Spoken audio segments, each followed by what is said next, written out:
में 5 साल पुराना बाबा आदम के जमाने का बावर्ची खाना लग रहा है। ऊपर से कोई सहूलियत की चीज भी नहीं है, mixer grinder, makeup machine, chimney कुछ भी नहीं है। मुझे तो सफोकेशन हो रही है। जेठानी जी, कच्ची मिट्टी की रसोई सबसे शुद्ध होती है, इसलिए पहले के लोग ऐसी रसोई बनवाते थे ताकि लिपाई कर सके। यू जस्ट शट अप, जंगली गंवार कहीं की, ज्यादा बनो मत।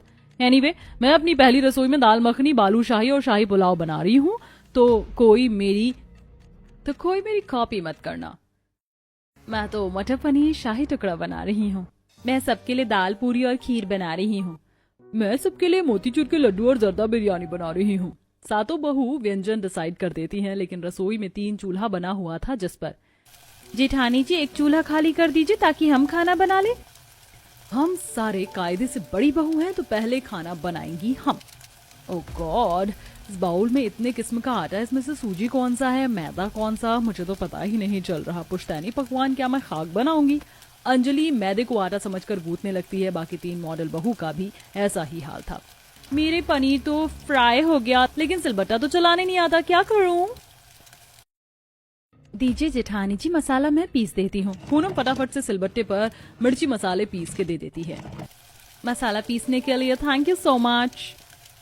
ओह गॉड, पता नहीं पुश्तैनी ससुराल वाले कौन सी चक्की का आटा खाते हैं, जितना मलती जा रही हूँ और कड़क हो रहा है। तभी शगुन आटे को स्पर्श करके कहती है, पल्लवी दीदी, ये आटा नहीं बल्कि मैदा है। लगता है आपको आटे मैदे की परख नहीं है। मुझे पता है कि ये मैदा है, मुझे कचौरी बनानी है, इसलिए गूंथ रही हूँ। शगुन आटे को फिक्स करने में मदद करती है, वहीं रेशा मटर पनीर बनाते हुए। OMG, मेरे मटर पनीर का टेक्सचर कितना गाढ़ा आया है। सबसे फेवरेट पुश्तैनी रेसिपी बनाने का अवार्ड मुझको मिलेगा। एक बार चक्कर देख लेते हैं, नमक मिर्च बराबर है। रेशा जैसे मटर पनीर खाती है तो उसमें काफी तेज नमक होने के कारण थूक देती है। छी, मैंने तो अंदाज से नमक डाला था, पर इतना तेज कैसे हो गया? अब कैसे मेंटेन करूं? तुम सबका खाना बन गया हो तो ले आओ। लाई विराट। रेशा नमक तेज होने के चलते परेशान हो रही होती है, तभी कुमकुम उसमें आटे की छोटी छोटी 4-5 लोई बनाकर डाल देती है। ये तुमने क्या किया? मेरी मटर पनीर खराब कर दी। जेठानी जी, एक्स्ट्रा नमक को सोख लेगा, आपको दोबारा सब्जी नहीं बनानी पड़ेगी।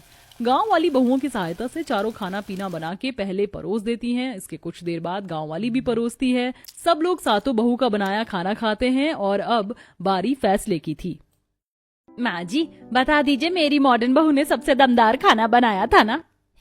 थोथा चना बाजेगा ना, अभी माँ जी का फैसला बाकी है। मेरी गांव वाली घुलनशील बहुओं ने अच्छा खाना बनाया है।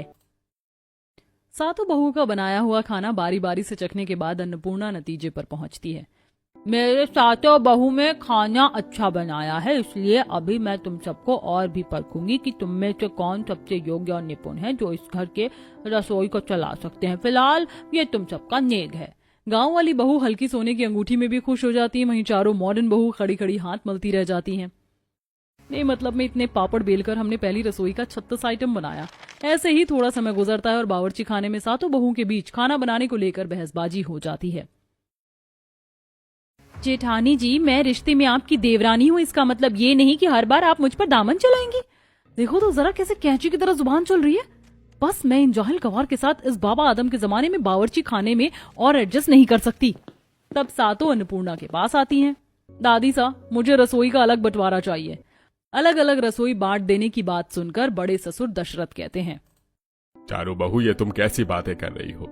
इस पुश्तैनी खानदान में आज तक कभी 2 जगह चूल्हा नहीं जला। ऐसे घर की संपत्ति टूटती है।